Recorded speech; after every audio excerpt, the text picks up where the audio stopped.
I think that Elizabeth Warren is a cancer to the Bernie Sanders campaign, and the more likely ally is the Tulsi Gabbard crew. Would you consider Tulsi Gabbard an ally to your campaign? Just to distinguish crews versus candidates, and part of what this whole controversy is being driven by is criticism not of Bernie, but ultimately supporters of his, right? And a little, I mean, there was this whole thing about the comments supposedly at a dinner that I think Liz also, inflated and seems to have mischaracterized.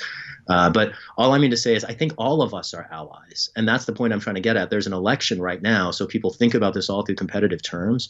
Mm-hmm. But at the end of the day, I guess Tulsi hasn't necessarily, she's I think her future in the House is, she's got her decisions to make. But all I mean to say is certainly Liz, and I hope Tulsi, and Bernie, we'll all be in Washington together. And the reason I'm disinclined to demonstrate sharp allies with and I will say allies here, and as much as I hear your point that Liz is not in the same place as Bernie, and I've said that before and I'll say it again, she's not Bernie Sanders by a mile. When Bernie's fighting Wall Street, Liz is going to be by his side. And that's critical because nobody in Washington shifts anything alone. Right? Yes. And I agree with you that she would, if she was the president, she would continue the military industrial complex. I think when Bernie is fighting it, when she's in the Senate, I think she might show up for that fight with Bernie's in the lead, and she doesn't have to demonstrate the political will and independence that you do as a president. That's why we want Bernie to be the president, because he has the strength of conviction demonstrated for decades. Yeah. I want us to be very careful before we write off potential allies only because they're opponents in an election. Does that make sense? And I see Liz Warren through the longer arc of her longer career. And yes, she was a Republican till she was in her 40s. And to me, no, I can't have a president like that. But I also see her. I've seen her work against the banks. I've seen her work with the Consumer Financial Protection Bureau. I saw her work under the Obama administration, pushing it from the left. I was part of the Occupy movement. She was one of our most stalwart allies, right behind another U.S. senator, the future president, Bernie Sanders. And so I remember that history, and I'm not willing to throw her under the bus just because she and Bernie are locked in a struggle at the moment, because there is a future and we have to work at it. Yeah. Okay. I didn't want to step on my partner's toes here because I'm so anxious to say this, but I'm thinking strategically, and I know what you're saying, Shah, and I'm not trying to pin anybody against each other. I'm not trying to be tribal here whatsoever, but strategically, when I talk about the Tulsi Gabbard campaign, because there seems to be a big separation between the crews. There's a lot of Bernie Warren people. There's a lot of Bernie Tulsi people. And my mentality is let's not attack anybody. But some of those people have come under such big attacks online. And what I'm trying to say is strategically, last time Bernie Sanders would have beat Donald Trump easily, I think, if he wasn't cheating. That's right. This time, we're going to need a definite big coalition. And when you talk about Tulsi Gabbard's campaign, civil liberties, foreign policy, it almost echoes a lot of the stuff you say. And I think it's the type of coalition we need to really get Bernie over the top and beat Donald Trump, as if when it comes to Elizabeth Warren, saying I'm not going to go on Fox News, she's not going to get any of those people you talk about, those libertarians, those independent-minded people, those civil liberties people who really want us to tackle that. But this is the ally right here, and sometimes I think it's shunned away. I could see Tulsi having a role in I think Fiorella had mentioned, the possibility of Liz being like a Treasury Secretary, right? I could see Tulsi in a cabinet, right? And she does have this independence on foreign policy from the military-industrial complex. I do very much value and appreciate that. When I look at Tulsi Gabbard, I also see her support for right-wing administrations in other countries, particularly the Modi administration in India.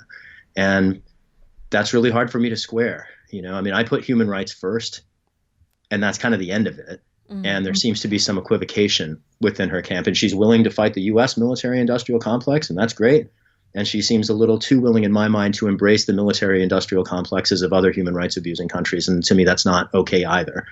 And so I absolutely, and this is why I don't talk about Tulsi much, because it's the same point I was making before. I hope that we can all serve alongside each other and advance shared objectives. So, and this is why I'm distinguishing between the candidates and supporters. I think the supporters are much more willing to bear fangs and start attacking each other. But I'm very conscious of the fact that these are people who, in Tulsi's campaign, in Tulsi's context, she is also fighting many of the same fights. She's fighting the CIA, she's fighting the Pentagon. I value that. I don't want to kick her in the knees, even if, frankly, there's a pretty big issue that I don't see eye to eye with her on. She's my ally. Allies are people who we don't always see eye to eye with. And we have to expect that. That's sort of what being an ally means. I've worked for so long as an organizer I'm used to working with people who don't agree with me about everything. That's kind of what politics is about.